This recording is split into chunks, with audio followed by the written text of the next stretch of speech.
अस्सलाम वालेकुम, कैसे हैं आप लोग। उम्मीद करती हूँ आप लोग खैरियत से होंगे। तो जी आज हम बनाएंगे ज़र्दा चावल की रेसिपी। तो उसके लिए मैंने ली हैं छोटी इलायचियाँ 4 अदद और दालचीनी का 2 टुकड़े शामिल किए हैं। उसके बाद हम इसमें ज़र्दा कलर जो है वो शामिल करेंगे। तो जी वो भी मैंने शामिल कर दिया है।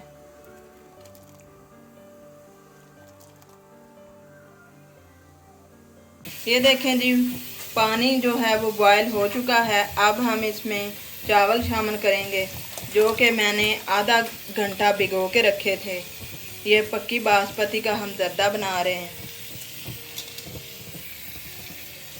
और अब हम जब इस पानी को बॉयल आ जाएगा तब हम 5 से 6 मिनट चावलों को पकाएंगे। जब ये देखें जी, चावलों को बॉयल आ रहा है और अब हम बॉयल आने के बाद इनको 4 से 5 मिनट पकाएंगे और उसके बाद हम चूल्हे से उतार लेंगे। ये देखें जी, चावल बॉयल हो चुके हैं। तो अब हम इसको निकाल रहे हैं।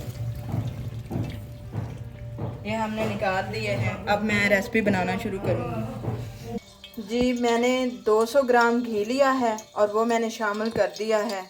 अब मैं इसमें बालाई शामिल करूँगी।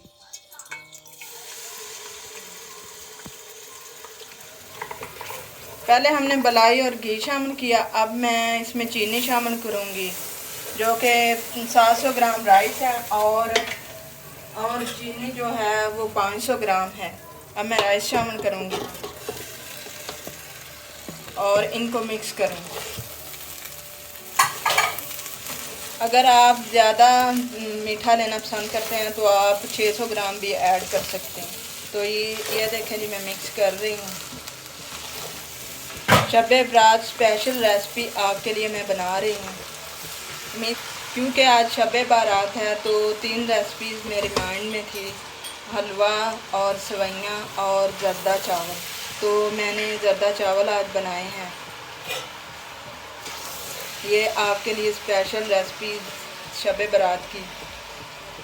तो जी मैं बादाम शामिल करूँगी, गरी और सौगी भी शामिल करूँगी जो कि मैंने 20-20 ग्राम ली है।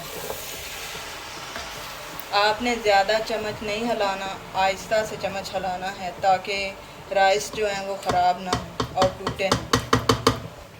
अब हम इनके ऊपर दम देंगे और चूल्हे की आंच तेज़ कर देंगे और उसके बाद लाइट आंच करके 5 मिनट पकाएंगे और उसके बाद हमारी रेसिपी तैयार हो जाएगी। फिर हम चूल्हे से ज़र्दा चावल की रेसिपी उतार लेंगे।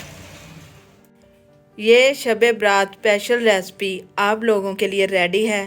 उम्मीद करती हूँ आपको ये रेसिपी पसंद आएगी। अगर आपको ये रेसिपी पसंद आए तो मेरी वीडियो को लाइक कीजिएगा और मेरे चैनल को सब्सक्राइब कीजिएगा और कमेंट में मुझे बताइएगा कैसी लगी आपको ये मेरी recipe. Thank you for watching my video.